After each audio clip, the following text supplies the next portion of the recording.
السلام علیکم۔ ناول گراہگیر، تیسری اور آخری قسط۔ ثنایا نے کلاس میں آ کر کہا، ذرا میرے ساتھ آؤ، تو اسے رتی برابر اندازہ نہیں تھا کہ وہ اسے اس مقصد کے لیے ساتھ لیے جا رہی ہے۔ مجھے رحاب نے بتایا تمہاری بہن کی بیماری کے بارے میں، اور یہ بھی کہ تمہیں اس کے علاج کے لیے پیسوں کی سخت ضرورت ہے۔ وہ اس تمہید پر ذرا حیران ہوئی لیکن کہا کچھ نہیں۔ اس نے بیگ کھول کر ایک لفافہ باہر نکالا۔ یہ 6 لاکھ سے کچھ کم ہے۔ شفاق کے چہرے پر تحیر پھیلا۔ اس نے اپنے سارے سونے کے زیور بیچ دیے تھے۔ مجھے یہ واپس نہیں چاہیے، لیکن ایک شرط ہے۔ شفا پہلے استعجاب کے ساتھ اور اب الجھ کر اسے دیکھ رہی تھی۔ وہ کچھ دیر شفاق کے لب کھولنے کی منتظر رہی، لیکن وہ چپ ہی رہی تو آگے کہا، تم پھپھو اور احمد کے لیے اس دنیا سے غائب ہو جاؤ کہ انہیں کبھی نظر نہ آؤ۔ یہ بات لفافے میں بند کاغذ کے ٹکڑوں سے زیادہ حیران کن تھی۔ کچھ پیچیدہ باتیں جو لفظوں میں بیان کریں تو گھنٹوں لگ جائیں، لکھنے بیٹھیں تو 20 اوراق کم پڑ جائیں، کسی خاص لمحے میں مکمل کھل جاتی ہیں۔ شفا پر وہ لمحہ گزر رہا تھا۔ مجھے نہ ان پیسوں میں دلچسپی ہے، نہ ان دونوں میں۔ وہ پلٹ کر جانے لگی۔ لیکن احمد بھائی کو تم میں ہے۔ وہ آگے بڑھ جانا چاہتی تھی لیکن قدم زمین نے جکڑ لیے تھے، یا پھر اس کے جملے نے۔ ثنایا اس کے سامنے آئی۔ ہم دونوں کے علاوہ یہ بات کسی تیسرے کو پتہ نہیں چلے گی۔ اس نے لفافہ اس کے ہاتھ کے قریب کیا۔ میں قرض لے سکتی ہوں، قیمت نہیں۔ اس نے اپنا ہاتھ دور کھینچا اور پلٹ کر کلاس کے بجائے گیٹ کی طرف چلی گئی۔ آخری سہارا بھی چھن گیا تھا۔ آج آنسوؤں کی وجہ کوئی ایک نہ تھی۔ میں اتنی بری تو نہیں جتنا تم احساس کرا گئی۔ ثنایا لب کاٹتے اسے جاتے دیکھ رہی تھی۔ ہیڈ فون نکالنے کے لیے دروازہ کھولتے ہوئے اس کی نظر فرش پر پڑے پیلے کاغذ پر گئی۔ اس نے جھک کر اٹھا لیا۔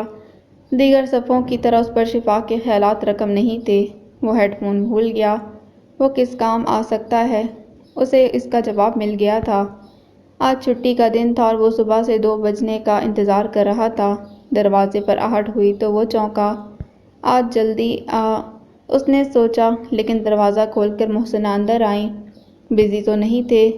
نہیں۔ اس نے شکن زدہ اوراق بیگ میں ڈال دیے اور میز سے ہٹ کر ان کے قریب آیا۔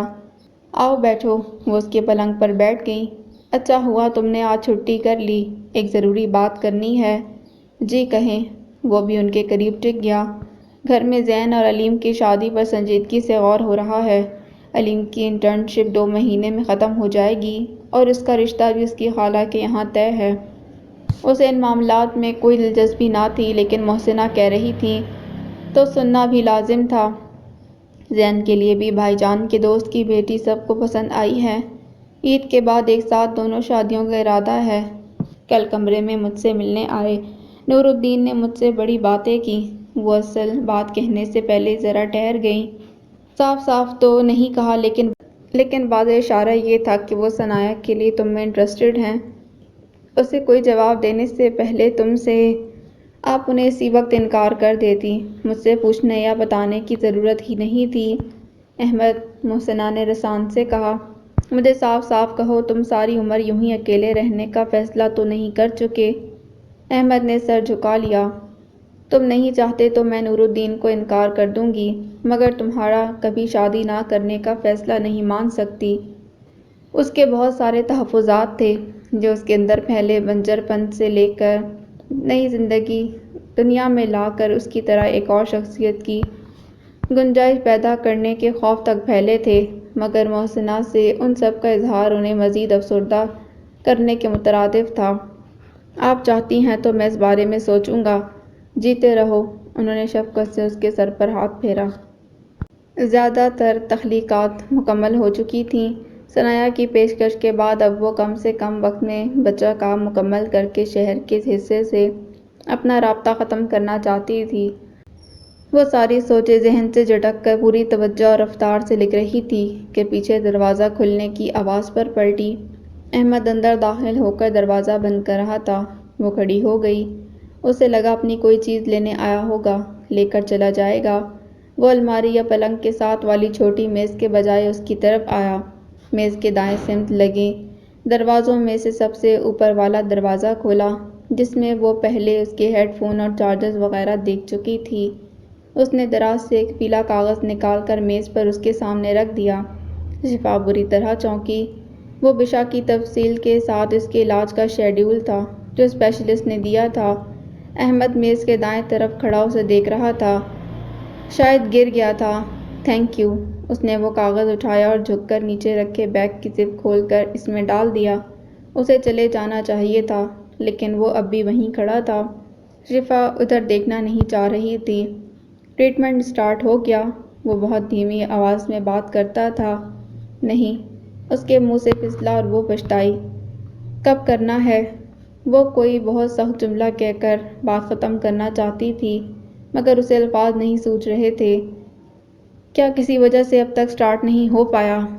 یہ آپ کے جاننے یا فکر مند ہونے کی باتیں نہیں ہیں۔ وہ اب بھی میز پر پھیلے اپنے کام کے لوازمات کو دیکھ رہی تھی۔ کیوں؟ احمد نے پوچھا۔ کیوں؟ شفا نے سر اٹھایا۔ کیوں جاننا ہے آپ کو؟ آپ نہ میرے رشتہ دار ہیں نہ دوست اور مجھے اپنے معاملات میں اجنبیوں کی مداخلت نہیں پسند۔ اس کا لہجہ تمیز کے دائرے سے باہر تھا۔ یہ اس کے چہرے پر بڑی واضح حیرت پھیلی۔ بہت ایکسٹریم ری ایکشن ہے۔ کیا میں نے کچھ مس کیا؟ شفا کو پہلی بار اس کی ذہانت کا اندازہ ہوا۔ آپ مجھے ڈسکریج کر رہی ہیں۔ کیوں؟ وہ الجھا سا تھا۔ شفا کو نظر چرانی پڑی۔ آپ کے کنسرن کا شکریہ لیکن میں چاہتی ہوں آپ اس معاملے میں کوئی دلچسپی نہ لیں۔ انشاءاللہ جلد ٹریٹمنٹ شروع ہو جائے گا۔ اس نے سلیقے سے بات ختم کرنی چاہی۔ احمد اپنے اس وقت یہاں موجود ہونے کی وجہ کا خود سے کوئی اعتراف کر پاتا تو اس وقت اسے جواب دے سکتا تھا مگر یہ مرحلہ ابھی باقی تھا۔ اپنے فون کی رنگ پر اس نے ٹریک پینٹ کی جیب سے فون نکالا۔ ضروری کال تھی۔ وہ فون ریسیو کرتا باہر نکل گیا۔ شفا کو اچانک بہت رونا آ رہا تھا۔ اسے سمجھ نہیں آ رہا تھا کہ وہ واپس آیا تو کیا کہے گی، کیا کرے گی۔ اسے بری طرح رد کر دینے کا خیال بھی اچھا نہیں لگ رہا تھا۔ اس نے سب کچھ سمیٹا اور اس کے دوبارہ آنے سے پہلے ہی جانے کے ارادے سے باہر آئی۔ آہستہ سے دروازہ بند کر کے پلٹی ہی تھی کہ بری طرح ٹھٹکی۔ میرے ساتھ آؤ۔ انہوں نے صرف کہا ہی نہیں، اس کا ہاتھ پکڑ کر گھسیٹتے اپنے کمرے میں بھی لے آئیں۔ تمہاری بہن کے علاج کے لیے جتنے پیسوں کی ضرورت ہے اس پر لکھ لو۔ انہوں نے دستخط کیا۔ بلینک چیک اس کی طرف بڑھایا۔ لیکن میری ایک شرط ہے۔ وہ گھر پہنچی تو بشا سوئی ہوئی تھی۔ اس کی دستک اور آواز پر آنکھیں ملتے ہوئے دروازہ کھولا۔ جلدی آ گئیں؟ اس نے بیگ رکھا، دوپٹہ رسی پر ڈالا اور مٹکے کے پاس آئی۔ سو جاؤ تم۔ پانی پی کر واپس آئی تو پلنگ پر بیٹھی بشا سے کہا، شفو سچ کہنا مجھے کیا ہوا ہے؟ وہ اس سوال پر تھم گئی۔ جھوٹ مت کہنا۔ اس نے ہاتھ اٹھا کر تنبیہ کی۔ میں بچی نہیں ہوں۔ کیا میں مرنے والی ہوں شفو؟ بشی۔ شفا نے پلنگ پر بیٹھتے ہوئے تڑپ کر اس کا ہاتھ تھاما۔ تم یہ سب کیا سوچ رہی ہو؟ ایسا کچھ نہیں ہے۔ پھر مجھ سے چھپا کیوں رہی ہو؟ وہ رونے لگی۔ مجھ سے چھپ چھپ کر روز کیا کرتی پھرتی ہو؟ شفا نے اسے گلے لگایا۔ ایسا کچھ نہیں ہے بشو، تمہاری بیماری کا علاج لمبا ہے، گورنمنٹ ہاسپٹل میں فری میں ہو سکتا ہے مگر اس کے لیے کچھ کاغذات کی ضرورت ہے، میں ان کے انتظام میں لگی ہوں۔ بشرا اس سے الگ ہوئی تھی۔ لیکن مجھے کیا ہوا ہے؟ کوئی بہت بڑی بیماری؟ لیوکیمیا کہتے ہیں اسے، یہ اکثر بچوں میں ہوتی ہے، کوئی بڑی بیماری نہیں ہے۔ بشا سے کینسر جیسا لفظ کہنا حماقت ہی ہوتی۔ وہ گمبھیر ماحول بدلنے کے لیے مسکرائی۔ تم زیادہ سوچو مت، بس میں 1-2 دن میں ڈاکیومنٹس کا انتظام کر لوں گی، پھر ٹریٹمنٹ شروع ہو جائے گا۔ اس علاج کے کئی سائیڈ ایفیکٹس ہوتے ہیں، تمہیں حوصلے سے انہیں برداشت کرنا ہوگا۔ میں سب بتاؤں گی تمہیں ہاسپٹل جانے سے پہلے۔ اس نے اس کے بکھرے بال پیچھے کیے۔ سو جاؤ تم، مجھے ایک کام سے باہر جانا ہے ابھی۔ بشا کی باتوں اور کچھ دیر پہلے کی انوکھی فرمائش کے بعد اب آخری راستہ ہی بچا تھا۔ پرانے سامان اور کاغذات میں کچھ دیر کی تلاش کے بعد اسے پتہ مل گیا۔ گھر کا پتہ ایک کاغذ پر لکھ کر ناصر حسین کی پرانی آفس ڈائری اس نے وہیں چھوڑ دی تھی۔ گھر سے نکل کر وہ سیدھا وہاں پہنچی جہاں پہنچنے والے راستے میں خودداری اور انا کو اپنے پیروں سے روندنا ضروری تھا۔ اس کا دل کر رہا تھا چیخ چیخ کر دنیا کو بتائے کہ بہت خوش نصیب ہیں وہ لوگ جو خوددار ہوتے ہیں اور زندگی انہیں اس خودداری کو سینے سے لگائے رکھنے کی اجازت دیتی ہے۔ دنیا کے بدبخت ترین لوگ وہ خوددار ہیں جن سے یہ رعایت چھن جائے جیسے اسے چھن گئی تھی۔ دروازے کی گھنٹی بجاتے ہوئے اس کے دل نے تڑپ کر معاوضے کی دعا کی تھی۔ جی کہیے۔ دروازہ جس لڑکی نے کھولا وہ عمر میں اس سے بڑی لگ رہی تھی۔ ٹراؤزر اور کرتے میں دوپٹے سے بے نیاز وہ گھریلو حلیے میں تھی۔ کہیں ان کی بیٹی، اس کا دل ڈوبنے لگا۔ در سے واپس نہ لوٹا دی جاؤں۔ جی، اس نے پھر سوچا، مجھے مہتاب ناصر حسین سے ملنا ہے۔ اس نے لعاب نیچے دھکیل کر خشک ہوتے حلق کو تر کرتے ہوئے کہا، آئیے۔ اس نے ایک طرف ہو کر اسے اندر کا راستہ دیا۔ بیٹھیں، میں انہیں اطلاع دیتی ہوں۔ اس نے صوفے کی طرف اشارہ کیا۔ مکان، سجاوٹ اور چیزوں کا معیار ایک متمول خوشحال گھرانے کا نقشہ پیش کر رہا تھا۔ لڑکی چلی گئی۔ وہ صوفے کے قریب کھڑی رہی۔ ذرا دیر بعد مہتاب دروازے میں نمودار ہوئی۔ تم، ہمت کیسے ہوئی تمہاری یہاں آنے کی؟ نکلو میرے گھر سے۔ اسے دیکھتے وہ چلائیں، پھر پیچھے مڑ کر آواز لگائی، شاہبینہ۔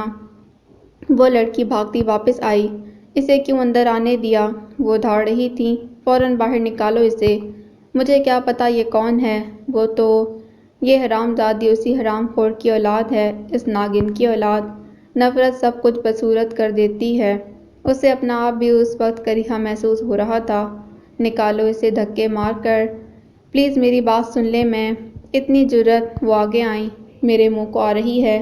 مہتاب نے گدی سے لگی اس کی چوٹی مٹھی میں جکڑی۔ ارے! شاہبینہ پھرتی سے آگے آئیں اور شفا کے بال چھڑانے لگیں۔ سن لیں وہ کیا کہنا چاہتی ہے۔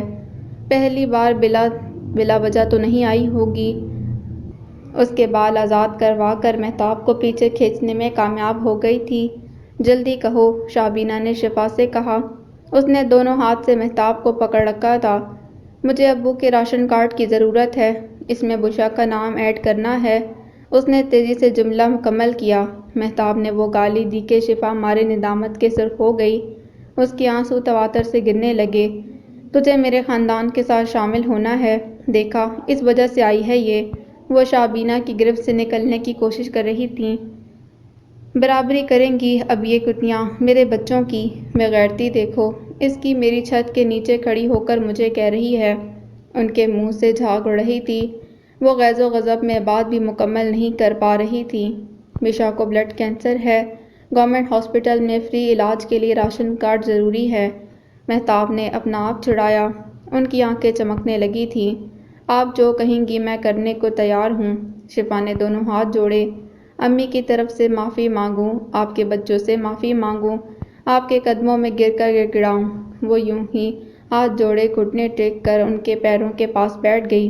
راشن کارڈ کے لیے آپ جو کہیں گی میں ابھی اس وقت کرتی ہوں۔ اس کا سر جھکا تھا۔ مہتاب اس کے آگے بیٹھی اور اس کا سر پکڑ کر اپنے قدموں میں جھکایا۔ تو اس طرح میرے تلوے بھی چاٹے تو تجھے کچھ نہ دوں۔ جملہ مکمل کر کے انہوں نے اسے زور سے دھکا دیا۔ وہ جھکی جھکی ہی چکنے فرش پر دور تک پھسلتی گئی۔ اس کا بیگ بھی زمین بوس ہو گیا تھا۔ یہ اللہ کا انصاف ہے۔ میرے بچوں کی بد دعا لگی ہے۔ ساری دنیا دیکھے گی تمہارا یہ عبرتناک انجام۔ ایڑیاں رگڑ رگڑ کر مرے میرے بچوں کے دشمن۔ آج تو ٹھنڈک پہنچی میرے کلیجے کو۔ تڑپے تو بھی، تیری ماں بھی۔ تجھے بھی ہو جائے کینسر، تیری ماں کو بھی۔ مہتاب کو روکنے والا کوئی نہ تھا۔ یہی انجام ہوتا ہے تم جیسوں کا۔ دوسروں کی خوشی اور حق چھیننے والوں کو کبھی سکون نہیں ملتا۔ یہ تو شروعات ہے ابھی، دیکھنا اللہ کیسا بدلہ لے گا میرا۔ ہائے لگی ہے میری، میرے آنسو میری آہیں رائے گاہ نہیں جائیں گی۔ وہ اپنی شخصیت کا سب سے عزیز حصہ اپنی خودداری اور انا روند کر یہاں تک آئی تھی کہ داؤ پر جان سے بڑھ کر عزیز بہن کی زندگی تھی اور وہ اسے بچانے کی ہر ممکن کوشش کرنا چاہتی تھی۔ اپنے جذبات اور احساسات پسِ پشت ڈال کر وہ اپنی سعی کی انتہا کر گئی تھی اور اب ذلت کے کٹہرے میں تھی۔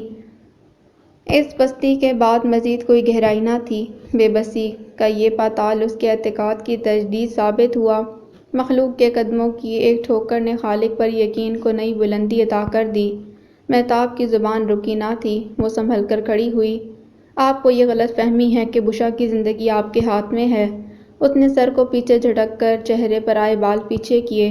میں آپ سے وہ مانگنے آئی تھی جو ہمارا حق ہے، جو ہمیں بہت پہلے مل جانا چاہیے تھا، ابو کی فیملی میں ہمارا نام۔ بکواس بند کر، وہ غرائیں۔ کچھ گھنٹے، کچھ دن، کچھ ماہ، کئی سال، جتنی زندگی لکھی ہے بشا اس سے ایک لمحہ کم نہیں جیے گی۔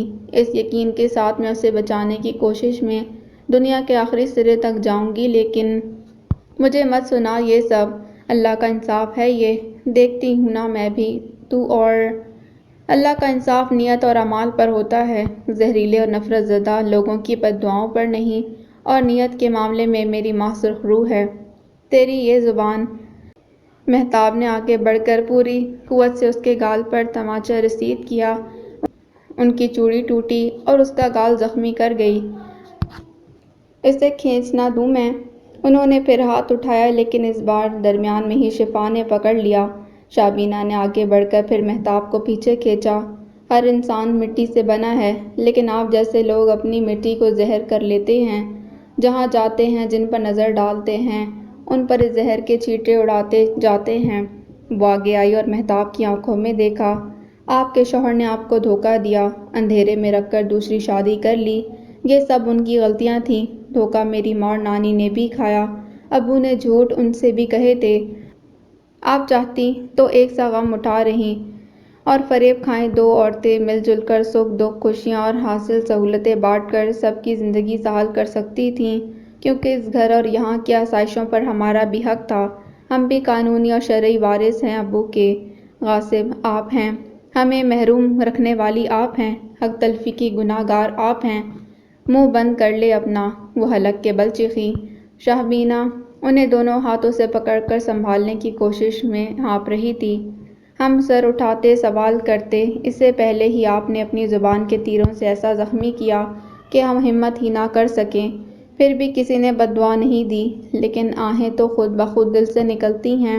میری ماں آپ سے زیادہ مظلوم تھی، ان سب پر ان کا بھی حق تھا، جس پر آپ اکیلی پن پھیلائے بیٹھی ہیں۔ آپ کی جھوٹی نفرت انگیز باتوں نے امی کے اندر احساس جرم پیدا کر دیا۔ یہ ان کی ازلی سادگی اور معصومیت تھی، اور اپنی زندگی میں اسی کا فقدان شاید ابو کو آپ سے دور ان کے پاس لے گیا تھا۔ چپ کر، وہ پھر حلق کے بل چیختے ہوئے اس پر جھپٹیں۔ ان کے لیے یہ سب سننا ناقابل برداشت تھا۔ اتنے برسوں میں کبھی کسی نے ان سے اس انداز میں بات نہ کی تھی۔ شابینہ نے انہیں پیچھے کھینچا اور شفا بھی 2 قدم پیچھے ہٹی۔ مجھے آپ کے الزامات اور بد دعاؤں پر کبھی یقین تھا، نہ کبھی ان سے خوف آیا، لیکن اب آپ کا انجام سوچ کر افسوس ہو رہا ہے۔ آپ کے اور آپ کے بچوں کے مسائل اور دکھ درد کے ذمہ دار ہم نہیں، پھر بھی ہم آپ کی نفرت، الزامات اور ٹارچر کی زد میں رہے۔ اس کا حساب تو آپ کو دینا ہوگا۔ دیتی رہیں بد دعائیں، کوستی رہیں، مگر یاد رکھیں، آپ کی نفرت میرے ایمان اور اللہ کے انصاف سے زیادہ طاقتور نہیں۔ وہ قادر مطلق ہے، یہ آپ بھول گئیں، مگر مجھے ہمیشہ یاد رہتا ہے۔ اس نے جھک کر فرش سے بیگ اٹھایا اور باہر نکل گئی۔ پیچھے مہتاب کی بد دعائیں جاری تھیں۔ باہر نومبر میں اچانک موسم ابر آلود ہو گیا تھا۔ وہ اتنے برسوں سے جو بوجھ ڈھو رہی تھی، آج اتار پھینکا تھا۔ ہلکی ہلکی بوندا باندی شروع ہوئی، ساتھ ہی اس کی آنکھیں بھی برسنے لگیں۔ دروازے پر دستک سن کر بشا اٹھ بیٹھی اور شفا کی آواز کا انتظار کرنے لگی۔ آواز تو نہیں آئی، لیکن دوسری اور پھر تیسری دستک سنائی دی۔ ایسا ہوتا نہیں تھا، شاذ ہی کوئی اور اس وقت ان کے گھر آتا تھا۔ وہ اٹھ کر دروازے کے قریب آئی۔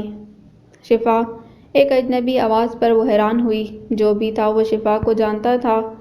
کون؟ اس نے پوچھا۔ احمد کو فوراً کوئی جواب نہ سوجا۔ شفا نہیں ہے گھر میں؟ اس نے پوچھا۔ نہیں، آپ کون؟ فرینڈ، اس نے ذرا سی دیر میں بہت کچھ سوچ کر اور بہت کچھ رد کرنے کے بعد کہا۔ ذرا دیر بعد دروازہ کھل گیا۔ آپ بشا ہیں؟ اس نے دبلی پتلی لڑکی سے پوچھا۔ جی۔ آپ جانتی ہیں شفا کب تک واپس آئیں گی؟ بشا نے نفی میں سر ہلایا۔ کہاں گئی ہیں؟ اس نے اگلا سوال کیا۔ اس نے پھر نفی میں سر ہلایا۔ Okay, thank you. وہ واپس جانے لگا کہ بشا کو کچھ یاد آیا۔ 1 منٹ، وہ پلٹ کر اندر گئی۔ دروازہ جس کمرے میں کھلتا تھا، اس کے آگے ایک اور کمرہ تھا، اور بس اتنا ہی وہ پورا مکان تھا۔ بشا ڈائری لیے واپس آئی، جس کے درمیان میں پین رکھا تھا۔ جانے سے پہلے شفا نے یہ ایڈریس لکھا تھا۔ احمد نے ڈائری ہاتھ میں لے کر فون کیمرہ سے تصویر کھینچی۔ Thank you. اس نے ڈائری واپس لی۔ آپ پھر دروازہ لاک کر لیں۔ وہ پلٹا ہی تھا کہ بشا نے پوچھا، آپ شفا کے فرینڈ ہیں؟ جی۔ ذرا تامل کے بعد وہ سر ہلا کر اتنا ہی کہہ سکا، اس نے کبھی بتایا نہیں۔ احمد نے کندھوں کو ہلکی سی جنبش دے کر اپنی بے بسی یا لا علمی کا اظہار کیا۔ وہ کچھ کہتے ہوئے جھجک رہی تھی۔ کچھ کہنا ہے؟ اس نے نرمی سے پوچھا۔ آپ شفا کے پہلے فرینڈ ہیں، اب تک اس کی کوئی سہیلی بھی نہیں تھی۔ وہ ذرا رک کر بغور اسے دیکھنے لگی۔ میں بیمار ہوں، شاید مجھے کوئی بڑی خراب بیماری ہو گئی ہے۔ شفا مجھ سے کہتی نہیں لیکن مجھے سمجھ ہے۔ احمد اس سے یہ سننے کو تیار نہ تھا، اسی لیے فوری طور پر کچھ نہیں کہہ سکا۔ اگر میں مر جاؤں تو؟ ایسا نہیں ہے، نہ ایسا کچھ ہوگا۔ وہ بھی یہی کہتی ہے، لیکن مجھے کچھ ہو جائے تو آپ شفا؟ بشا، اس نے اسے روکا۔ آپ غلط سوچ رہی ہیں، آپ بیمار ہیں لیکن اتنا سیریس کچھ نہیں۔ مجھے کچھ دن سے ایسے ہی خیال آ رہے ہیں، اس نے اعتراف کیا۔ آپ اس طرف توجہ نہ دیں، ایسا نہ سوچیں، آپ بہت جلد پھر اچھی ہو جائیں گی۔ بشا نے ذرا توقف کے بعد سر ہلایا۔ آپ کو شفا سے کیوں ملنا تھا؟ ایک ضروری کام ہے، آپ دروازہ بند کر لیں اب۔ اس کے دروازہ بند کرنے تک وہ رکا رہا تھا۔ بارش تیز ہوئی تو وہ فٹ پاتھ پر چڑھ گئی۔ ذرا دور پیڑ کے نیچے بینچ رکھا تھا، وہ دوڑ کر اس تک پہنچی اور وہاں بیٹھ گئی۔ وہ رونا نہیں چاہتی تھی، اسی لیے خود کو سنبھال رہی تھی۔ ساری زندگی میں رونما ہوئے واقعات پر آج کے دن کے واقعات بھاری تھے۔ کچھ دیر بعد اس نے بالکل دھیان نہیں دیا کہ سڑک کے کنارے کار رکی ہے اور کوئی اس سے اتر کر اس کی طرف آ رہا ہے۔ جب وہ بینچ کے دوسرے سرے پر ٹانگ رکھ کر بیٹھا تو اس نے دیکھا، وہ جس سرے پر بیٹھا تھا شفا کا رخ ادھر ہی تھا۔ اس کے چہرے پر استعجاب پھیلا، مگر اس نے کوئی سوال نہیں کیا۔ اسے کچھ گھنٹے قبل والا اپنا سرد رویہ یاد تھا۔ اس نے سر جھکا لیا۔ احمد نے جیب سے رومال نکال کر اس کی سن بڑھایا۔ وہ سر اٹھا کر اسے دیکھنے لگی۔ اسے لگا وہ بھیگا چہرہ خشک کرنے دے رہا ہے۔ اس نے اپنا بھیگا دوپٹہ ہی ماتھے پر پھیر لیا۔ احمد کا رومال والا ہاتھ اس کے رخسار کے قریب ہوا۔ وہ جھجک کر پیچھے ہوئی۔ احمد کا ہاتھ مزید آگے بڑھا۔ وہ کچھ سمجھ پاتی سے پہلے احمد نے ہلکے سے رومال اس کے دائیں رخسار پر رکھ کر ہٹایا اور پھر اس کے سامنے کیا۔ رومال پر لگے ننھے ہلکے سرخ داغ نے اسے یاد دلایا مہتاب کی چوڑی اسے زخمی کر گئی تھی۔ اس نے رومال لے کر چوٹ پر رکھ لیا۔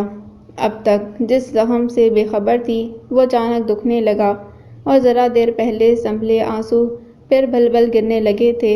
اس نے رخ موڑ کر احمد کی سمت پیچھ کر لی۔ اب وہ زاروں کی طرح رو رہی تھی۔ احمد نے گہری سانس لیتے ہوئے اس کے پیچھے بینچ کی پشت پر اپنا بازو پھیلا دیا۔ بارش کے ساتھ ساتھ رومال گال پر رکھے وہ رو رہی تھی۔ بھیگ احمد پی رہا تھا۔ جانے کتنی دیر بعد وہ سیدھی ہوئی اور اس کی طرف دیکھے بغیر ہی بھیگا رومال اسے واپس کیا۔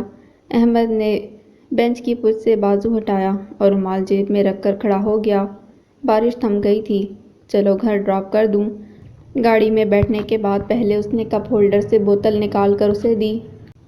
اسے ایک دم غصہ آیا۔ کون ہوتا ہے وہ اس کا اتنا خیال رکھنے والا؟ اس کی جبیں پر نمودار ہو رہی شکنوں کا جال اس نے بھی دیکھا۔ ان کے درمیان خاموشی ہی زیادہ بولتی رہی۔ اب بھی وہ شور مچا رہی تھی اور دونوں کے لب سلے تھے۔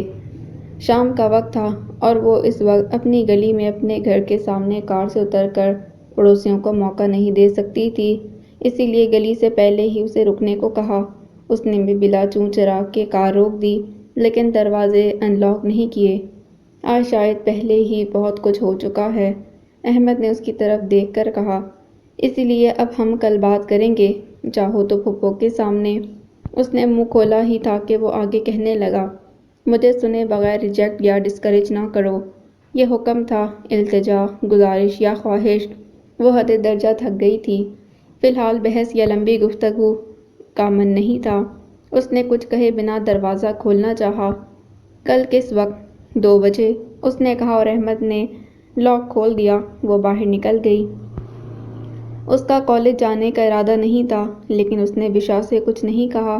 بشرا کو اسکول چھوڑ کر واپس آئی تو نرگس سے یہ کہہ کر لیٹ گئی کہ وہ سو رہی ہے، جاتے وقت اسے جگا دیں۔ شفا اسے احمد کی آمد اور اسے ڈائری دکھانے کی خبر دے چکی تھی۔ نیند تو کیا آنی تھی، سوچیں دل اور ذہن کو گھیرے تھیں۔ نرگس نے اسے آواز دی، تب بھی وہ جاگ ہی رہی تھی۔ بات سن لو ذرا، اس کی ہنکار کے بعد نرگس نے کہا تو اسے اٹھنا پڑا۔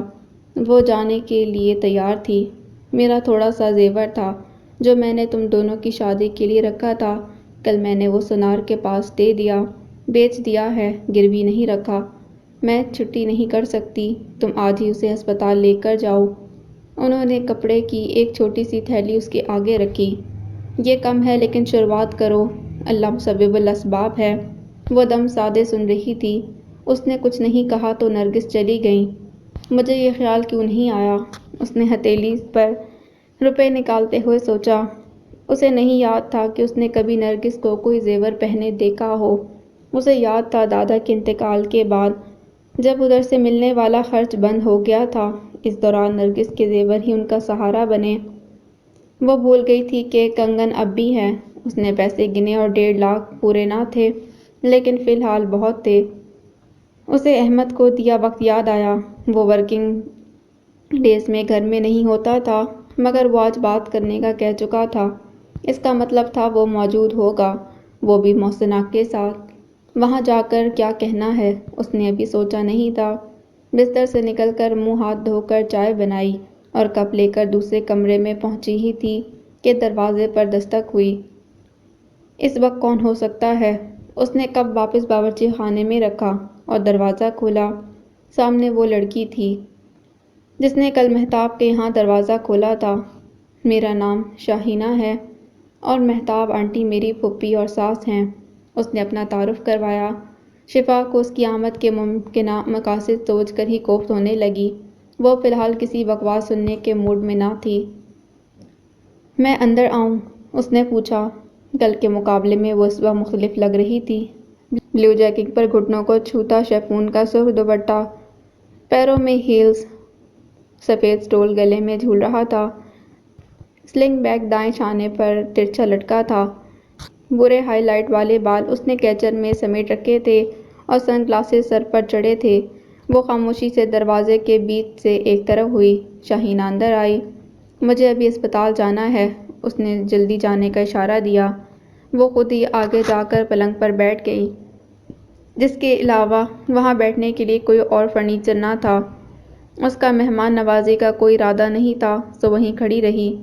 میں نے تم تینوں کے متعلق سنا بہت تھا اور میری رائے بھی وہی تھی جو ہماری طرف باقی سب کی ہے۔ وہ بغور اس کا چہرہ دیکھ رہی تھی جو سر جھکائے سن رہی تھی۔ کل پہلی بار تمہیں دیکھ کر اور تمہاری باتیں سن کر جو بھی میرے خیالات تھے وہ 180 ڈگری ٹرن ہو گئے ہیں۔ اس کا انداز شفا کے اندازے کے برعکس سلجھا اور ملائمت بھرا تھا۔ کل ساری رات مجھے نیند نہیں آئی اور ساری رات جاگنے کے بعد صبح تک میں نے فیصلہ کر لیا۔ مجھے سب کچھ تو نہیں لیکن کچھ یاد ہے۔ ناصر انکل کی وفات کے بعد کیا ہوا تھا۔ آنٹی یوں ہی چیختی چلاتی اور روتی رہی تھیں۔ ذرا بڑے ہونے پر اور بھی معاملات کلیئر ہوتے گئے۔ سب کی طرح مجھے بھی ان سے ہمدردی تھی۔ اندیکھے برے لوگوں پر غصہ تھا جو ان کے دکھ کی وجہ بنے تھے۔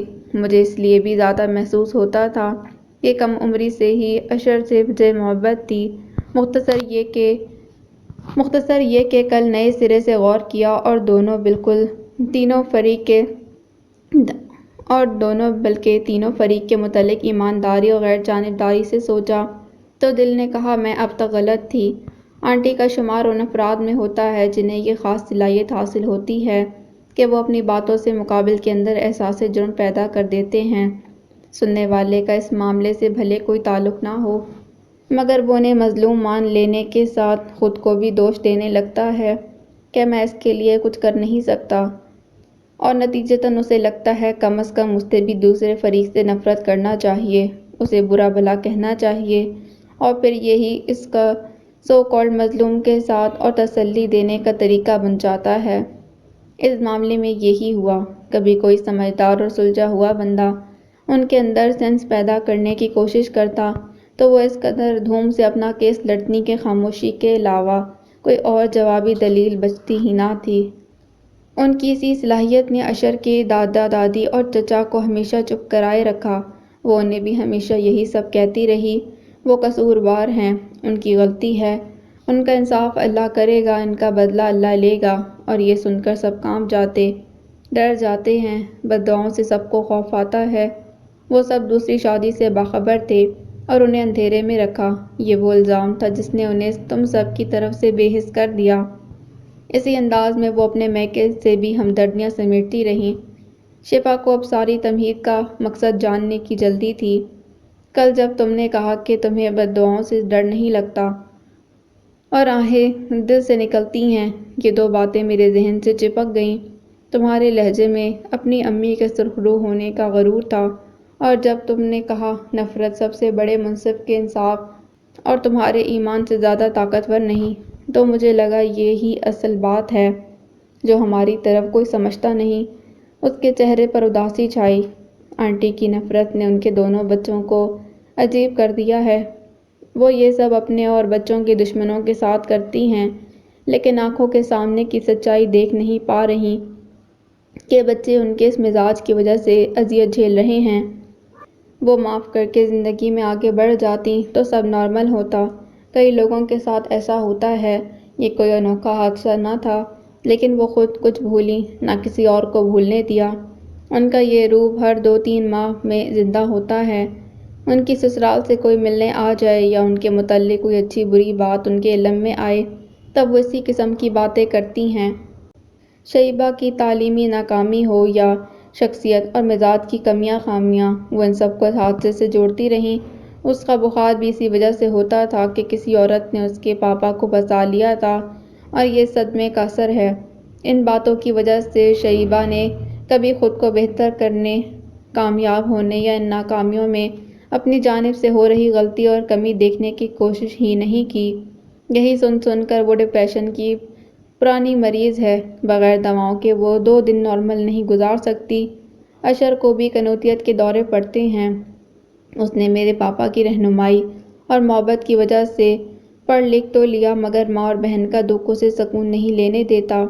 شیبہ کی 2 منگنیاں ٹوٹ چکی ہیں۔ 2 نفسیاتی مریضوں کے بیچ اشر کے لیے خود کو نارمل رکھنا مشکل ہو جاتا ہے۔ وہ اپنی جگہ سے کھڑی ہوئی۔ آنٹی انصاف کی بات کرتی ہیں، لیکن وہ انصاف دیکھ نہیں پا رہی۔ وہ جو سزا اور عذاب جھیل رہی ہیں، وہ تم سب کی آہوں نے ان کا مقدر کیا ہے، اور اس سے زیادہ بدبخت کوئی نہیں جو سزا سے گزر رہا ہو اور اسے اس کا احساس بھی نہ ہو۔ وہ پھر بھی خود کو مظلوم مان کر دوسرے کی سزا کا منتظر ہو۔ میرے لیے اشر کو اپنی بات سمجھانا آسان نہ تھا۔ اس کے لیے اتنے برسوں سے دماغ میں بٹھائی ماں کی باتیں فوراً رد کرنا مشکل ہے۔ مجھے اسے دھمکی دینا پڑی کہ اگر وہ نہ مانا تو میں اسے چھوڑ دوں گی اور اس بچے کو بھی دنیا میں نہیں لاؤں گی۔ وہ اب شفا کے مقابل کھڑی تھی۔ محبت کا یہی فائدہ ہے، بندہ بلیک میل ہو جاتا ہے۔ وہ مسکرائی۔ انکل کے انتقال کے وقت ان کا اپنا خود کا مکان تھا اور وہ بینک میں اچھی پوسٹ پر تھے۔ ان کا پی ایف وغیرہ ملا کر بڑی رقم ملی تھی۔ اس نے بیگ کھول کر چیک نکالا۔ یہ تم تینوں کا حق ہے۔ یہ پورا نہیں، لیکن ابھی تمہاری فوری ضرورت پوری ہو سکتی ہے، باقی بھی جلد ہی۔ Thank you. وہ دونوں ہاتھ سے چہرہ چھپا کر زور و شور سے رونے لگی۔ شاہینہ نے اس کے شانے پر ہاتھ رکھا۔ مجھے دیر ہو گئی، اب بھی معافی مل جائے تو پلیز۔ اس نے چہرے سے ہاتھ ہٹائے۔ یہ نہ آپ کا فرض تھا، نہ ذمہ داری۔ پھر بھی میں نے کہا نا، محبت کا یہی فائدہ ہے۔ شاہینہ نے قطع کلامی کی۔ اشر کو پرسکون اور مطمئن دیکھنے کی تمنا نے مجھے بھی بلیک میل کیا۔ وہ مسکرا رہی تھی۔ یہ نفرت اور زہر اگلی نسل میں منتقل نہ ہو، ان پر اثر انداز نہ ہو، یہ یقینی بنانا میرا فرض ہے۔ مجھے سمجھ میں نہیں آ رہا کیسے آپ کا شکریہ ادا کر سکوں گی۔ اس کی کوئی ضرورت نہیں ہے شفا، نوبت یہاں تک نہیں پہنچتی۔ اگر تم تینوں کے ساتھ کوئی مضبوط سہارا ہوتا، کوئی رشتہ دار مرد یا عورت جو آنٹی کی باتوں کا جواب دیتا، تمہارے دادا وغیرہ کو مجبور کرتا، انہیں میکے سے سسرال اور تمہاری طرف سے بھی منہ توڑ جواب دینے والا یا کم از کم خاموش کرانے والا کوئی نہیں تھا۔ میکے میں کبھی سب نے انہیں کھلی چھوٹ دی، یہ کہہ کر بیچاری پر اتنا بڑا پہاڑ ٹوٹ پڑا ہے۔ غم ہی ایسا ہے، یوں اپنا دکھ ہلکا کرتی ہے تو کرنے دو۔ جو بولنے کی ہمت رکھتے تھے یا جنہوں نے کوشش کی وہ ان کی زبان اور بددعاؤں کے آگے ہار گئے یا ڈر گئے۔ ابھی تو تمہارے نزدیک بہن کا ٹریٹمنٹ اہم ہے، لیکن میرا مشورہ ہے کہ کہیں اور مکان لے کر وہاں شفٹ ہو جاؤ۔ میں پوری کوشش کروں گی نیا ایڈریس آنٹی کو پتہ نہ چلے اور وہ آئندہ تمہارے گھر تک پہنچ نہ سکیں۔ وہ اسے اپنا فون نمبر دے کر اور اس کا لے کر چلی گئی۔ شفا کے اندر نئی توانائی بھر گئی تھی۔ وہ تیار ہو کر سیدھا محسنہ کے یہاں پہنچی۔ اس نے پہلے ہی پیغام بھیج دیا تھا کہ وہ جلدی آ رہی ہے۔ آج اس کا کام ختم ہو جانا تھا۔ ورکنگ ڈے تھا، اسی لیے اس وقت احمد کی موجودگی کا خدشہ نہیں تھا۔ یہ شاعری، یہ سب مضامین ہیں اور اس میں افسانے۔ وہ محسنہ کو احمد کے کمرے میں لے کر آئی تھی۔ بائنڈر کلپ میں قید کاغذات 3 الگ حصوں میں تقسیم کر کے میز پر رکھے تھے۔ سب سے ضخیم پلندہ شاعری کا تھا۔ گڈ، بہت شکریہ، تم بہت محنتی اور ایماندار ہو۔ انہوں نے اعتراف کے ساتھ تعریف بھی کی۔ وہ مبہم سا مسکرائی۔ اسے ان سے وہ کہنا تھا جو وہ بعد میں احمد کے گوش گزار کر پاتی۔ میری اپنی پریشانیوں کی وجہ سے کچھ زیادہ وقت لگ گیا، ورنہ کچھ دن پہلے ہی مکمل ہو جانا چاہیے تھا۔ اس نے سنبھل کر کہنا شروع کیا، میری چھوٹی بہن کو لیوکیمیا ہے۔ اس کے فری علاج کے لیے درکار ضروری ڈاکیومنٹس یا اتنی رقم نہیں تھی میرے پاس، لیکن الحمدللہ اب انتظام ہو گیا ہے۔ ساری بات کرنے کے بعد محسنہ کے کمرے سے نکل کر اس نے پیچھے دروازہ بند کیا تو وہ کتنی دیر نوب پر ہاتھ رکھے یوں ہی کھڑی رہی۔ جب پلٹی تو راہداری کے دوسرے سرے پر احمد کھڑا تھا۔ وہ اسے دیکھ کر رک گیا تھا۔ وہ وقت سے پہلے آیا تھا کہ اسے اس سے پہلے محسنہ سے بات کرنی تھی۔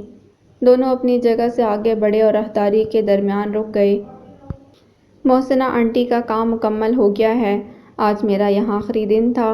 کل یا پرسوں سے انشاءاللہ وشا کا ٹریٹمنٹ بھی شروع ہو جائے گا۔ وہ مضبوطی سے بیگ کا اسٹرپ پکڑے کھڑی تھی۔ نظر احمد پر نہیں تھی، لیکن اس کی نگاہوں کا احساس تھا۔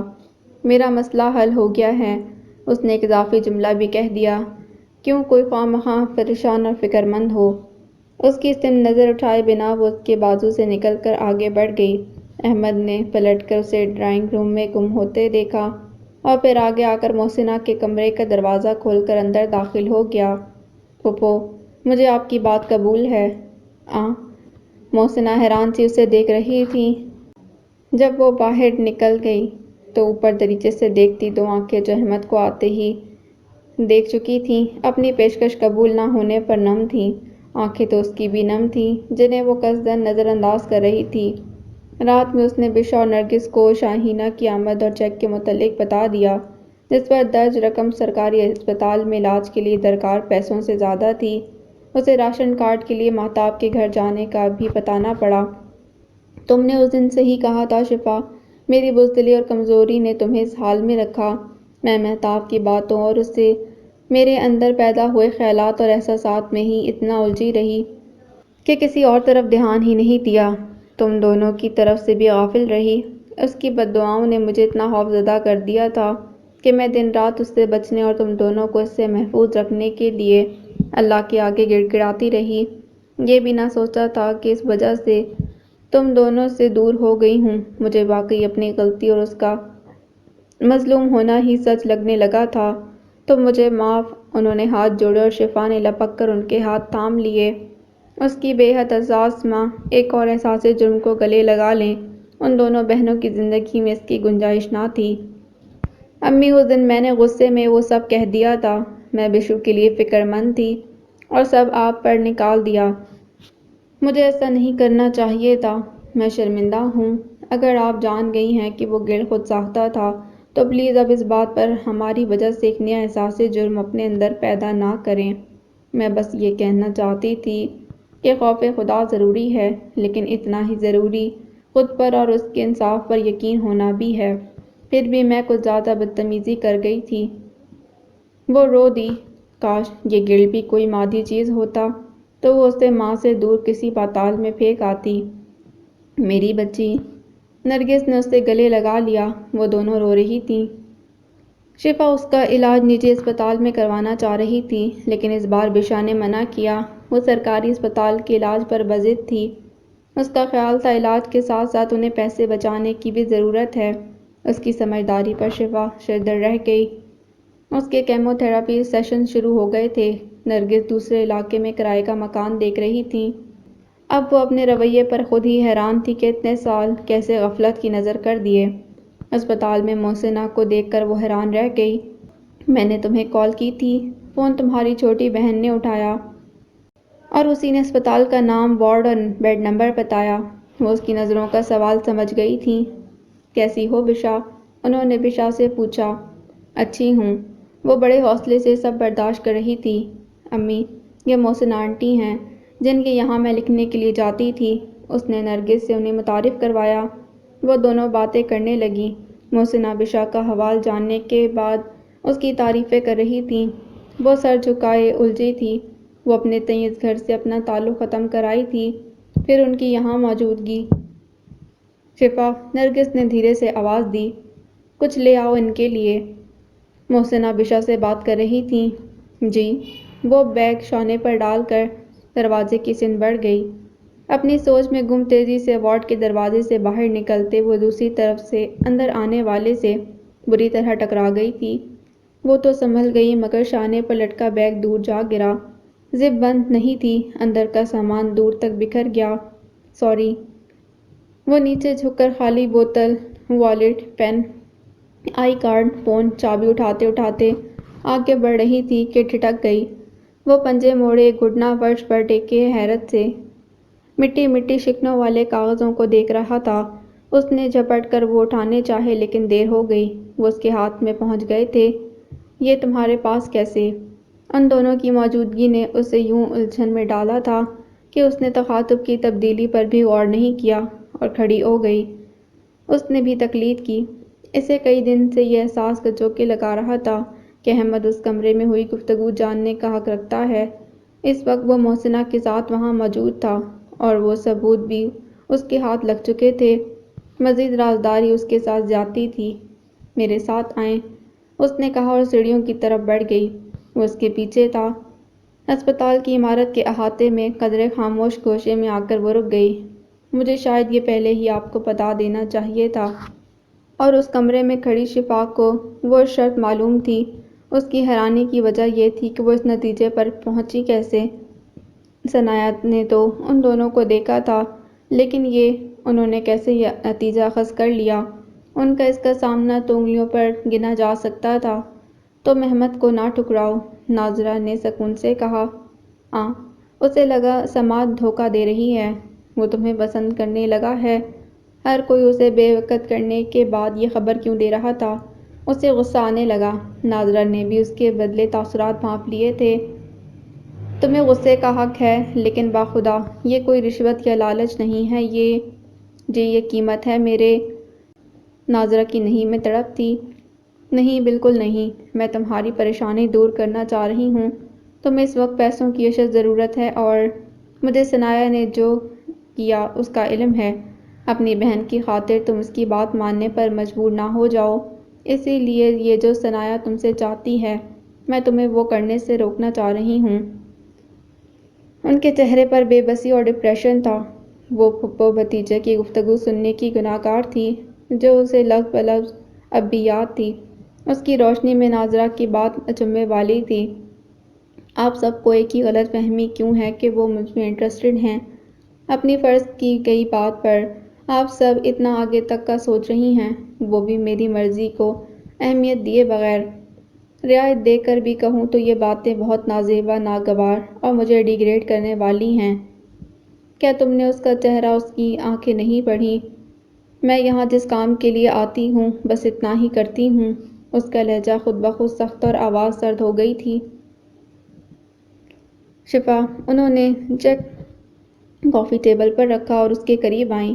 سکون سے بیٹھ کر میری بات سن لو تو شاید تم اس ماں کو سمجھ سکو، پلیز۔ ناظرہ کا لہجہ ملتجی تھا۔ پلیز۔ انہوں نے اس کا ہاتھ تھاما۔ اس کے چہرے پر نیم رضامندی اور جھجک دیکھ کر انہوں نے ہاتھ تھام کر اسے پلنگ کے کنارے بچھایا۔ انہیں ڈر تھا کہ وہ اٹھ کر چل نہ دے، اس لیے فوراً ہی کہنا شروع کیا۔ یہ تو عام بات ہے کہ درمیانی بچہ اکثر ہی نظر انداز ہوتا ہے۔ مگر احمد کو ہم سب نے نظر انداز نہیں کیا بلکہ فراموش کر دیا تھا۔ اب یہ سوچ کر میرا دل کانپ اٹھتا ہے کہ آپا نہ ہوتی تو جانے آج احمد کس حال میں ہوتا۔ ہر بچہ ماں کے وجود کا حصہ ہوتا ہے، اور سچ یہ ہے کہ ہم انسان اپنے وجود کے سبھی اعضاء کو ایک سی اہمیت اور توجہ نہیں دیتے۔ ہم میاں بی بی کو اپنی پہلی اولاد نرینہ کی خوشی الگ تھی، پھر اس کی کمزور صحت نے دل میں ڈر پیدا کر دیا۔ اس سے ایک پل کے لیے غافل ہونا بھی ہم افورڈ نہ کر سکتے تھے۔ مجھے بہت بعد میں اپنی غلطی کا احساس ہوا۔ اپنے سبھی بچوں سے الگ تھلگ، خاموش اور اداس یہ بچہ مجھے بہت دیر بعد نظر آیا۔ احمد کے لیے کچوکے لگاتے گلٹ کے ساتھ ہی اپنی مزید غلطیاں کوتاہیاں بھی واضح ہوئیں جنہوں نے مجھے کسی بھی پیش رفت سے روکے رکھا۔ اپنا احساس جرم دور کرنے یا گزرے وقت کی تلافی کے لیے اب احمد کی سیٹ زندگی میں زبردستی دخل اندازی میری ایک اور خود غرضی ہوتی۔ میں اس کی سہولت اور اسپیس نظر انداز کر کے اپنے جذبوں اور ممتا کی تشفی کے لیے اسے گلے لگاؤں تو سب کچھ اور پیچیدہ ہو جائے گا۔ وہ بچہ بہت سے سمجھوتوں اور صبر کے بعد سیٹ ہوا ہے۔ میری مداخلت پرسکون منظر میں انتشار پیدا کر دے گی، اور اس منظر میں احمد ہی نہیں زین بھی شامل ہے۔ وہ گہری سانس لے کر ذرا ٹھہری۔ جس کی وجہ سے احمد کو ہم بھول گئے تھے وہی اب احساس کمتری کا شکار ہے۔ اس کے لیے زین کے اندر جلن بھر گئی ہے۔ میں نہیں چاہتی وہ نفرت میں بدل جائے۔ اس کے گال بھیگ رہے تھے۔ اپنی کمزور جسمانی ساخت یا تعلیمی ریکارڈ یا ظاہری شخصیت زین اپنا موازنہ احمد سے کرتا ہے۔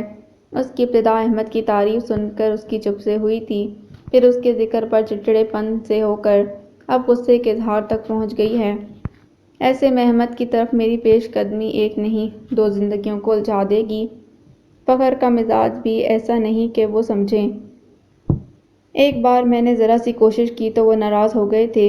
ان کے مطابق ان کا پیسہ اور سوسائٹی میں ان کا نام ہی تھا جو آج احمد اس مقام پر پہنچا ہے۔ اس سے زیادہ اور کیا چاہیے اسے؟ اس سے زیادہ اور کیا دیتے اسے؟ کون سی کمی رکھی؟ اسے ناظرہ کی باتیں مکمل سمجھ میں نہیں آ رہی تھیں اور انہوں نے اس کی تاثر سے جان لیا۔ تم ماں بنو گی تب شاید اسے پوری طرح سمجھ سکو۔ وہ ہلکے سے مسکرائیں۔ ہمیشہ ایسے مثبت خیال ہی میرے ذہن میں تھے۔ ایسا نہیں ہے۔ شروع میں مجھے آپا اور احمد کو ایک ساتھ دیکھ کر ہی بے حد غصہ آتا تھا۔ میرے اندر آپا کے لیے حسد کی لہریں بھی اٹھتی رہیں۔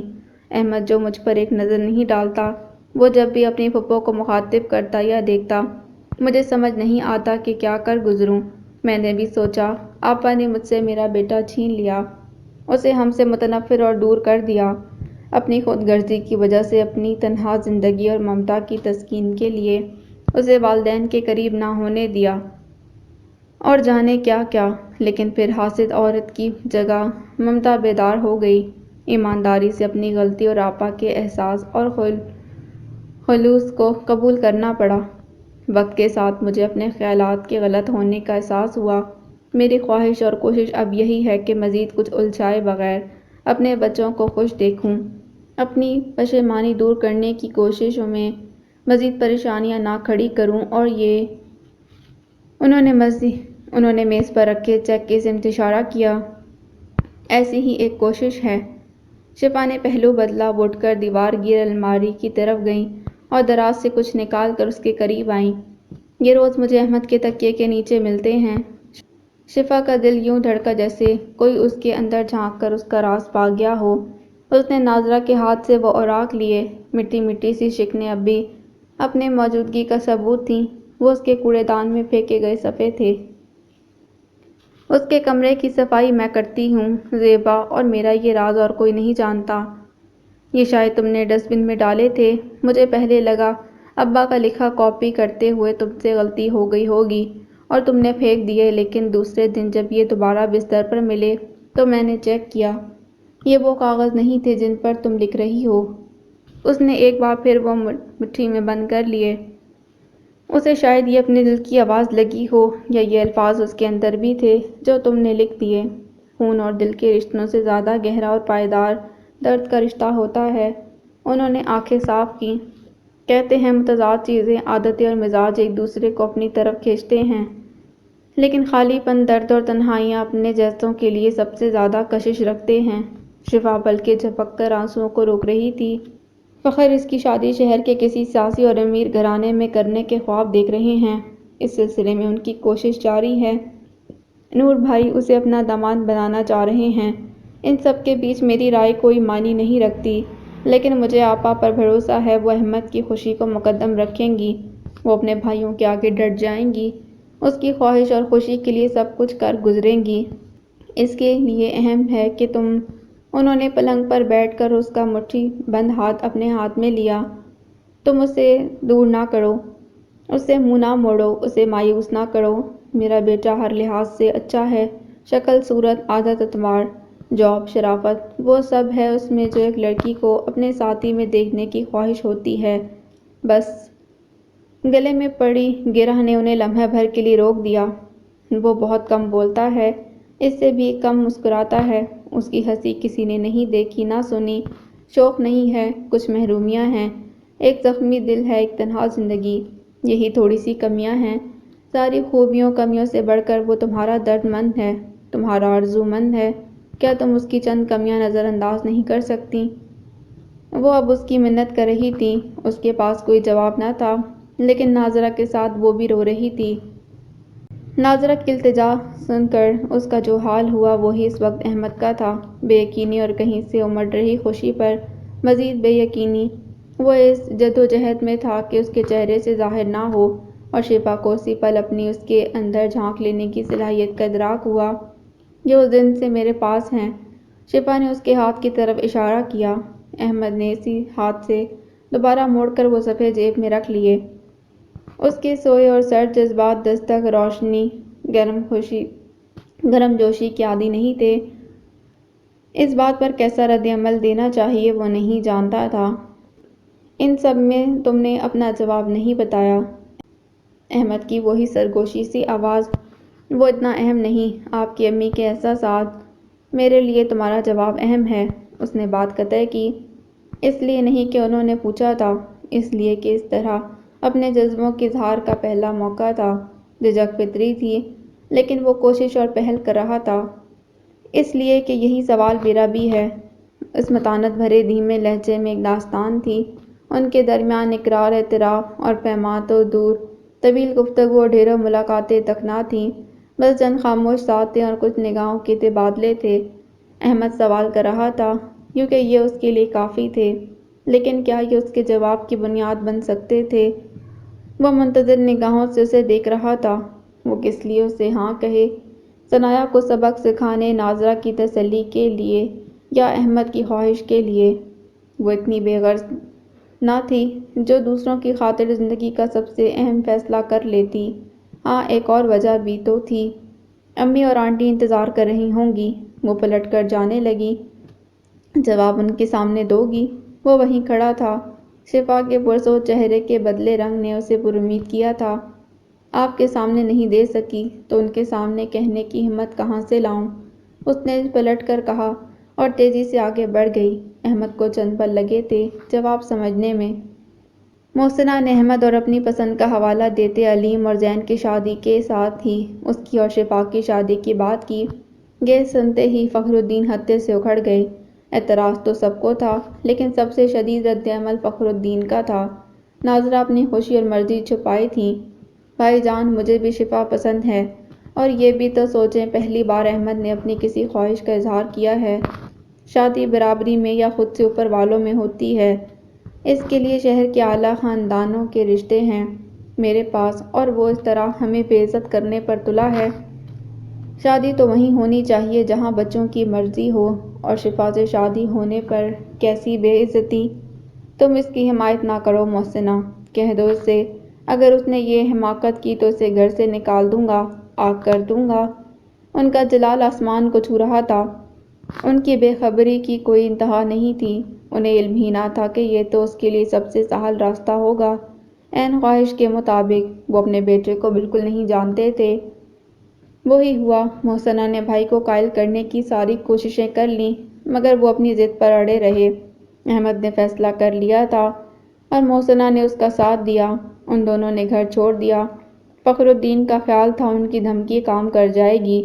مگر بیٹے کی اس بغاوت پر وہ اس کے ساتھ ساتھ بہن سے بھی متنفر ہو گئے۔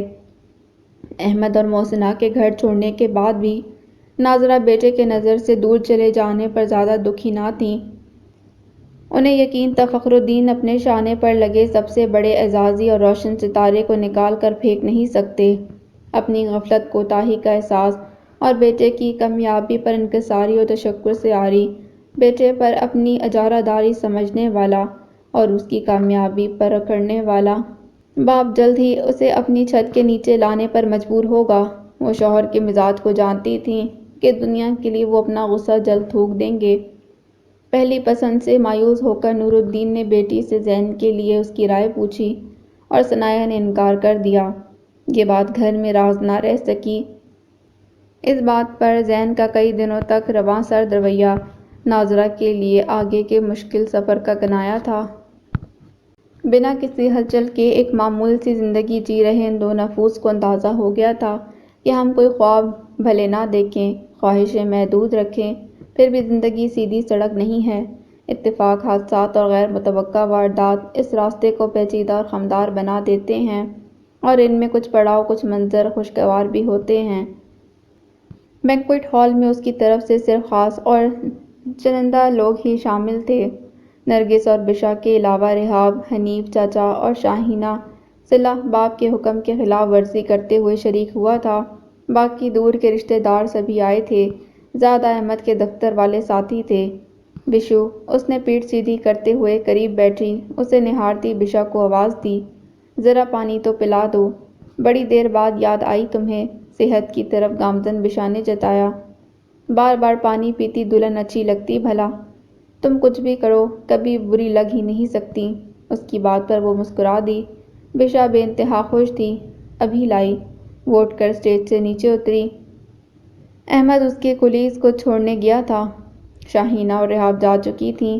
حنیف چاچا ان کے پورے گھر کے ساتھ اب تک موجود تھے۔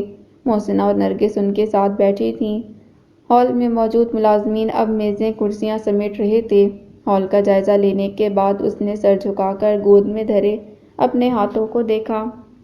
سرخ اور سنہری عروسی لباس کی آستینوں کے ختم ہوتے ہی آگے کلائیاں چوڑیوں سے بھری تھیں۔ ان کے درمیان محسنہ کے پہنائے کنگن بھی تھے۔ ہتھیلیوں پر سجے حنا کے بیل بوٹے اپنی رنگت سے بڑی پکی سچی محبت کی نوید دے رہے تھے۔ ساری آرائشوں سے بھری دائیں ہاتھ کی انگلی کی وہ نازک سی انگوٹھی تھی جسے پہنتے ہوئے اس نے اپنی زندگی کی سب سے خوبصورت بات سنی تھی، جسے یاد کرتے اس کے ہونٹوں پر خوبصورت اور مغرور سا تبسم بکھر گیا۔ تنہائی کے عادی افراد کی سب سے بڑی انگزائٹی یہ ہوتی ہے کہ ان کی تنہائی میں کوئی مداخلت نہ کر بیٹھے یا انہیں کہیں مداخلت کرنے کو نہ کہا جائے۔ لیکن اس رات وہ ٹھہر ٹھہر کر کہہ رہا تھا، تمہیں یوں چیختے اور روتے دیکھ کر میرا دل کیا تمہارے پاس بیٹھ جاؤں، تمہیں آنسو بہانے اپنا شانہ دوں، تمہاری چیخیں اپنے سینے میں اتار لوں، تمہیں رونے سے نہ روکوں، اور جب تم تھک جاؤ تو تمہیں سمیٹ لوں۔ میرے نیچر کے برخلاف متواتر نازل ہو رہے یہ خیالات میری زندگی کے سب سے بڑی انہونی تھے۔ اس انوکھی خواہش نے مجھے چونکا دیا۔ میں اتنا حیران کبھی نہیں ہوا جتنا اس بات پر تھا۔ وہ سر اٹھا کر اسے دیکھنے لگا تھا۔ اسے سچائی اور سادگی کا یہ امتزاج بڑا اچھا لگ رہا تھا۔ تمہارے ساتھ وہاں اپنی موجودگی کی خواہش پر پہلی بار میرے اندر مداخلت والی انگزائٹی نہیں جاگی تھی، بلکہ تمہیں پھر یوں تنہا رونے نہ دینے کا عزم سر اٹھا رہا تھا۔ مان سامنے پیش ہوا۔ پیاس کا دڑما اسے خیال سے باہر نکال لایا۔ اس نے سر اونچا کیا۔ سوٹ بوٹ میں ملبوس وہی ماڈل بندہ کھڑا تھا جسے اس نے کبھی مغرور اور خود پسند مان لیا تھا۔ وہ یوں ہی دیکھتی رہی تو احمد نے صوفے پر اس کے پاس بیٹھتے بوتل کھول کر اس کی طرف بڑھائی۔ صبر کا امتحان دے دیا آج تو۔ اس کا دھیما لہجہ ہنوز ویسا ہی تھا، لیکن آنکھوں کی ویرانی معدوم تھی۔ وہاں ایک نیا تاثر تھا، ریشم سا ملائم اور کچھ مانوس سا۔ سب سے خوبصورت تبدیلی متبسم لب تھے۔ اس نے نا امیدی اور تاریکی کی سمت لے جانے والے خیالات کو شکست دے کر ایک مشکل لگنے والا فیصلہ کیا تھا۔ اپنے خدشات اور تحفظات کو غلط ثابت کرنے کے عزم کے ساتھ پورے دل اور اعتماد سے نئے سفر کے لیے اس راستے پر قدم رکھے تھے۔ شفا نے اس کے ہاتھ سے بوتل لے کر پانی پیا۔ اب گھر چلیں۔ احمد نے بوتل واپس لی اور ڈھکن لگا کر نیچے رکھ دی۔ جی، وہ اٹھتی اس سے پہلے احمد نے کھڑے ہو کر دونوں ہتھیلیاں اس کے سامنے پھیلائیں۔ شفا نے گردن اونچی کی۔ وہ مسکرا رہا تھا۔ ناظرہ کی احتیاط نے اسے بھی محتاط کر دیا تھا۔ اپنی محبت اور فکر کی تسکین کے لیے مقابل کے احساسات اور حالات نظر انداز کرنا دانش مندی نہیں تھی۔ ابھی سفر کی ابتدا تھی اور پہلی رات احمد کی کہی امید افزا بات کے باوجود اس نے آہستہ حرامی کو چنا تھا۔ خار اس وقت نکالنے تھے جب وہ خود زخم دکھانے کا حوصلہ کرتا۔ تب تک اپنائیت، محبت اور اعتماد کی وہ فضا قائم کرنا اس کے اختیار میں تھا جو اسے بانٹنے کا سکھ، کھلنے کا موقع اور عیاں ہونے کا حوصلہ دیتی۔ اس یقین نے بشرا کے لیے راستہ نکالا تھا۔ ویسا ہی ایک نیا یقین اب بھی اس کے اندر تھا کہ اس نے ناظرہ کے احساس اور ملال کی جو خبر احمد کو دی تھی، وہی خبر ایک دن ان کے درمیان نئے پل کی بنیاد رکھے گی۔ اپنا یقین دل میں دہراتے ہوئے وہ احمد کے ہاتھوں میں اپنے ہاتھ دے کر کھڑی ہو گئی تھی۔ The end. So this was the end of گراہگیر۔ امید کرتی ہوں کہانی آپ کو پسند آئی ہوگی۔